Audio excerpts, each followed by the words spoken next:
శుభకార్యాలకు పూజార్ల కోసం వెతుకుతున్నారా? పూజారీస్.com లో అతి తక్కువ ధరలకే పూజార్లను ముందే బుక్ చేసుకోండి. వెంటనే కాల్ చేయండి. Hi, welcome to our channel. ఈరోజు మనతో పాటు ఉన్నారు భారతీ శంకరపీఠ వ్యవస్థాపకులు శ్రీ అన్నవరపు తిరుపతి మూర్తి అవధాని గారు. నమస్కారం గురువు గారు. ఓం శ్రీ మహాగణాధిపతయే నమః. దత్త జయంతి రోజు దత్తాత్రేయుని ఎలా పూజించాలి? దత్తక్షేత్రం వెళ్ళని వారు ఇంట్లో ఉండి చేయాల్సుకున్న పూజ ఏంటి? దాని గురించి పూర్తిగా వివరించగలరు? దత్తాత్రేయుడు బ్రహ్మ విష్ణు మహేశ్వర స్వరూపం. కలియుగంలో అపరిమితమైన కష్టాలను ఇచ్చి ఆ కష్టాలని సైతం ఆ మనిషి ఎదుర్కొంటున్నాడు అన్నటువంటి పరిస్థితుల్లో ఒక్క క్షణంలో మాయ తిప్పినట్టుగా తట్టుకోలేని సుఖాన్ని ఇచ్చేటువంటి వ్యక్తి దత్తాత్రేయుడు. ఆయన గురించి మనం ఎన్ని చెప్పుకున్నా తక్కువే. కాకపోతే దత్తాత్రేయుడి దగ్గరికి ఎక్కువ శాతం వెళ్ళేటువంటి వాళ్ళు ఎవరు వెళ్తూ ఉంటారంటే ఆత్మలచే పీడింపబడేవారు, మనోవికాసం కోల్పోయిన వారు, ఈతి బాధలు ఎక్కువైన వారు, వీరు మాత్రమే దత్తాత్రేయ స్వామి వారి దగ్గరికి వెళ్తూ ఉంటారు. తత్మా వాళ్ళు ఎవరు కూడా వెళ్ళరు అంటే వెళ్ళలేరు కూడా అంది. అంటే ఒక 10-12 రోజులు అవుతుంది సుమారుగా. గానుగాపురం వెళ్దాం అనుకున్నా, బయలుదేరిన మనం కూడా ఆగిపోయాం మేము. అంటే అక్కడికి వెళ్ళాలి అన్న, దత్త దర్శనం చేసుకోవాలి అన్న ఒక యోగం ఉండాలండి. అందానికి మనం అనుకుంటే వెళ్ళలేం. అక్కడి నుంచి దత్తాత్రేయ స్వామి వారి యొక్క ఆలయానికి వెళ్ళడానికి సగం రోడ్డు నుంచి రైట్ సైడ్ వెళ్తే కపిలాపురం ఒకటి ఉంది. ఇటు 70 కిలోమీటర్లు, ఇటు 70 కిలోమీటర్లు ఉంది. నేను అక్కడి వరకు వెళ్ళి కపిలాపురం వెళ్ళే కానీ, అంటే బీదర్కి వెళ్ళేటువంటి రోడ్డు కూడా వస్తుంది ఒక రకంగా చెప్పండి. అటు నుంచి వెళ్తే ఆ కపిలాపురం అనేటువంటి గ్రామానికి అయితే వెళ్ళే కానీ, దత్తాత్రేయ స్వామి వారి దగ్గరికి నేను 2 సంవత్సరాల క్రితం 2-3 సార్లు వెళ్ళొచ్చా. మళ్ళీ వెళ్ళలేకపోయి. రీసెంట్గా ఒక 3-4 నెలల క్రితం ఒకసారి వెళ్ళొచ్చా. మళ్ళీ నేను వెళ్ళలేకపోయా, కుదరలా. ప్రయత్నం చేసినా అది విఫలమైంది నాకు. ఏంటంటే భగవంతుడి దగ్గరికి వెళ్ళాలంటే కొన్ని మాయల్ని మనం ఎదుర్కోవాలి, కొన్ని కష్టాలు సైతం అధిగమించాలి. ఆ సమయంలోనే అక్కడికి వెళ్ళగలుగుతాం. ఎందుకంటే ఒక పునర్జన్మ వచ్చినట్టే అండి. అక్కడికి వెళ్ళి స్వామివారి దత్తాత్రేయ స్వామివారి దర్శనం అందులోంచి ఇలా మనం చూస్తే మాత్రం, అక్కడనే కాదు ఎక్కడైనా సరే దత్తాత్రేయ స్వామివారి దర్శనం కలిగింది అంటే ఒక అద్భుతమే. ఒకవేళ ఎక్కడైనా దత్తాత్రేయ స్వామివారు మనం చూడలేమనుకున్నప్పుడు మేడి చెట్టు దర్శనం చాలా శ్రేయస్కరం. అంటే మేడి చెట్టు గురు రూపానికి ప్రత్యక్ష దర్శనం. పిఠాపురం గురించి కూడా మనం వింటూనే ఉంటాం. ఆ మేడి చెట్టు కింద కూర్చొని ఒక 10 నిమిషాలు మనం స్వామివారి యొక్క ధ్యానం చేసుకున్నా, దత్తాత్రేయ స్వామివారి యొక్క చరిత్ర పారాయణ ఒక అధ్యాయం చేసినా ఆయనకు అనుగ్రహం మనకు పూర్తిగా లభ్యమవుతుంది. ఇందులో ఒక విశేషం ఏంటంటే అండి, దేవతారాధనలు రకరకాలుగా ఉంటుంటాయి. దత్తాత్రేయ స్వామి వారి యొక్క ఆరాధన మాత్రమే ప్రత్యేకంగా ఉంటుందండి. నువ్వు కోరుకుంది ఏది నీకు ఇవ్వడు, పొరపాటును కూడా ఇవ్వడు. కోరుకోకుండా వెళ్తే నువ్వు కోరుకోలేదు కాబట్టి నేను పట్టించుకొని అంటాడు. ఏది కోరుకుని చేస్తే అది ఇవ్వడు. ఏ కోరికలు లేకుండా నువ్వు కనుక నమస్కారం చేస్తే, నన్ను ఏమి కోరుకోలేదు కదా కాబట్టి నన్ను కోరుకోలేదు కాబట్టి నీకు ఇవ్వను. అదే మాయ. నువ్వు ఆయన దగ్గరికి బయలుదేరావు, వెళ్తానికి అనుకున్నావంటేనే ఎన్నో రకాల మాయలను ఛేదించి ఆయన దగ్గరికి బయలుదేరావు. కాబట్టి ఆయన దర్శనం నీకు అవుతుంది అని అంటే ఇక నీకు ఏదో కావాలని ఎందుకు కోరిక? నీ వెంట ఆయన వస్తున్నాడు కదా. శ్రీకృష్ణ పరమాత్మ తత్వం అన్నదంతా. కృష్ణుడే ఉంటాడు, నన్ను అడిగావు కదా, అడగకుండా ఉండాల్సింది అంటాడు. నన్ను అడగలేదుగా, అడగవలసిందే అంటాడు.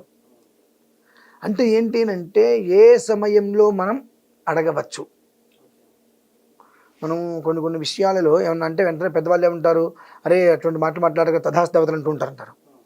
ఈ తథాస్తు దేవతలు ఏ సమయంలో అనుకూలంగా ఉంటారు అనేటువంటిది సంధ్యా సమయాల్లో అనుకూలంగా ఉంటారు. అందుకనే బాలు తన్నకుండా, బాలు తిరగకుండా, బాలు వెళ్ళకుండా, అంటే భగవంతుడి దగ్గర, దత్తాత్రేయ స్వామి వారి దగ్గర కానీ, కృష్ణుడి దగ్గర కానీ మనం ఏం కోరుకోవాలంటే సూర్యుడు ఉదయించకుండా మనం కోరుకోవాలి.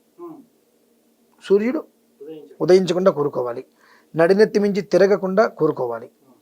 అస్తమానం అయిపోకుండా కోరుకోవాలి. ఏమని కోరుకోవాలి? నీ దర్శన భాగ్యం కలిగించు తండ్రి. ఇప్పుడు కంచి మనం గానుగాపురం వెళ్ళి రావాలంటే సుమారుగా ఒక 1000-2000 అవుతాయి. అది మన దగ్గర ఉంటేనే వెళ్ళగలుగుతాం. నీ దర్శన భాగ్యం పదే నాకు కావాలంటే భగవంతుడు మన ఏ రకంగా చూస్తాడు అంటే, ఆయన దగ్గర మొత్తం లాజిక్ మాయ. దత్తాత్రేయుడు అంటేనే ఒక మాయ.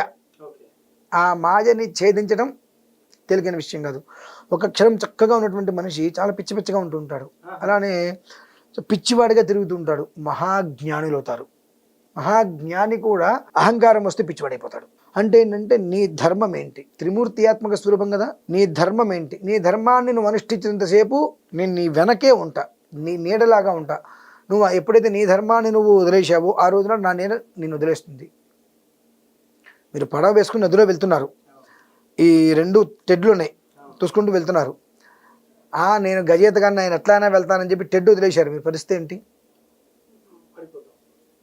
కాబట్టి ఆ టెడ్ మన చేతిలో ఉన్నంతసేపు కూడా ఏదొచ్చినా ఆయన నిన్ను నిలబెట్టగలుగుతాడు. అంటే ఏంటంటే ఆయన మీద దృష్టి, భగవన్నామస్మరణను ఏ రకంగా చేసినా సరే, చాలామంది నాస్తికులు ఉంటుంటారు, వాళ్ళకి ఎలాంటి అనర్థాలు జరగవండి. ఎందుకు తెలుసా? మనకు కష్టం వచ్చినప్పుడే భగవంతుని తెలుస్తాం, కానీ వాళ్ళు 360 రోజులు దేవుడు లేడు దేవుడు లేడు దేవుడు లేడు ఆయన నామస్మరణ చేస్తూ ఉంటారు. వాళ్ళకి తెలియకుండా ఆయన భగవంతుడు లేడు, దేవుడు లేడు, శివుడు లేడు, విష్ణుమూర్తి లేడు, ఆంజనేయ స్వామి లేడు అంటూ వాళ్ళ పేర్లే వాళ్ళు 24 గంటలు లేడని చెప్పి తెలుస్తూ ఉంటారు. అంటే వాళ్ళకి తెలియకుండా వాళ్ళు భగవంతుని నామస్మరణ చేస్తున్నారు. కాబట్టి వాళ్ళు భగవంతుడు ఏం చేస్తున్నాడు, వాళ్ళు ఎక్కడ కోరుకోవట్లేదు కదా, నాకు ఇది కావాలి అది కావాలని చెప్పి. ఎక్కడికి ఏం చెప్తున్నారు, నిన్ను నువ్వు నమ్ముకో, భగవంతుడు లేడు అంటున్నాడు. ఆ లేడు అనేటువంటి దాంట్లో భగవాన్ నామస్మరణ చేస్తున్నారు వాళ్ళు. మనం ఏంటి, భగవంతుడు ఉన్నాడు ఉన్నాడు ఉన్నాడు అంటున్నాము, కష్టం వస్తే మాత్రమే మనకు భగవంతుడు కనిపిస్తున్నాడు. కాబట్టి మనం ఇలానే ఉండడానికి కొన్ని మంది ఎదగడానికి కారణాలు అవుతున్నాయండి. ఏంటంటే నువ్వు ఏం చేసావని కాదు, ఎండ్ ఆఫ్ టైంలో భగవంతుని మనస్సులో నువ్వు స్మరించావా లేదా? నువ్వు భగవంతుని మనస్సులో స్మరించు, అంతర్ముఖ సమారాధ్య, మనస్సులో నువ్వు భగవంతుడు స్మరిస్తే నీ నీడగా నీ చెంతే ఉంటాడు. ఈ దత్తాత్రేయుడి దగ్గర గొప్ప యోగం ఉంటుంది. ప్రతి మనిషి కూడా ఆ రోజు నాడు అంటే ఏం లేదు, ఎన్ని చేసినా ఎలా చేసినా ఒకటే. కాబట్టి అవకాశం ఉన్నంత వరకు దత్తాత్రేయ స్వామి వారి దర్శనం ఎక్కడైనా చేసుకోండి. గానుగాపూర్ అయితే నేను వెళ్ళొద్దని చెప్తా, ఆ దర్శనం జరగదండి. ఇరుక్కోవాలి, కుట్టుకోవాలి, తోసుకోవాలి, నానా ఇబ్బంది అవుతుంది. వృద్ధులైతే కనుక ఇబ్బందులు పడిపోతారు అక్కడ. అంటే ప్రదేశం చాలా చిన్నది. లాస్ట్ టైం వెళ్ళినప్పుడే చాలా ఇబ్బందులు పడ్డాను దర్శనానికి. ప్రదేశం చాలా చిన్నది. ఆ చిన్న దాంట్లో ఇరుక్కొని అంత లైన్ నిలబడి చాలా ఇబ్బందులు పడతారు. దానికన్నా మేడి చెట్టు ఎక్కడైతే ఉంటుందో ఆ మేడి చెట్టు దగ్గర కూర్చొని దానికి కాస్త పసుపు రాసుకొని బొట్టు పెట్టి దీపారాధన చేసుకోండి, బెల్లం ముక్క నివేదనగా చూపించండి. అక్కడ కూర్చోండి, చక్కగా మేడి చెట్టుకి ఎదురకుండా కూర్చోండి, ఆ పుస్తకం పెట్టుకోండి. గురు చరిత్ర అదే అయింది, దత్తాత్రేయ స్వామి వారి చరిత్ర ఒక అధ్యాయం పారాయణ చేయండి. చేసి నమస్కారం చేసుకుని ఆ ప్రసాదం నోట్లో వేసుకొని వచ్చేయండి. ఖచ్చితంగా ఆ దర్శన భాగ్యం కన్నా ఎక్కువ ఫలితమే వస్తుంది.